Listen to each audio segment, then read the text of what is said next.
Hello, വളരെ എളുപ്പത്തിൽ തയ്യാറാക്കാൻ പറ്റിയൊരു 4 മണി പലഹാരത്തിൻ്റെ റെസിപ്പിയാണ്. അപ്പോൾ നമുക്ക് വേണ്ടത് 2 സവാള കനം കുറച്ചരിഞ്ഞത്, കൂടെ തന്നെ കുറച്ച് ക്യാബേജ്, ഒരു ക്യാരറ്റ്, ആവശ്യത്തിന് മല്ലിയില, ഒരു പച്ചമുളക് ചെറുതായിട്ട് നുറുക്കിയത്.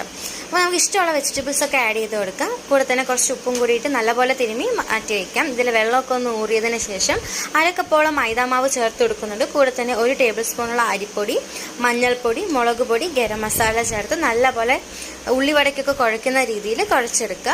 എന്നിട്ട് ചെറിയ ഉരുളകളാക്കി തീ ഒന്ന് മീഡിയത്തിലിട്ട് നല്ലപോലെ നമുക്ക് ഫ്രൈ ചെയ്തെടുക്കാവുന്നതാണ്. വളരെ ടേസ്റ്റിയാണ്, വളരെ ഈസി റെസിപ്പിയാണ്. എല്ലാവരും ട്രൈ ചെയ്ത് നോക്കുക. ചാനലൊന്ന് ഇഷ്ടപ്പെട്ടാൽ ലൈക്ക് ചെയ്യുക, സബ്സ്ക്രൈബ് ചെയ്യുക.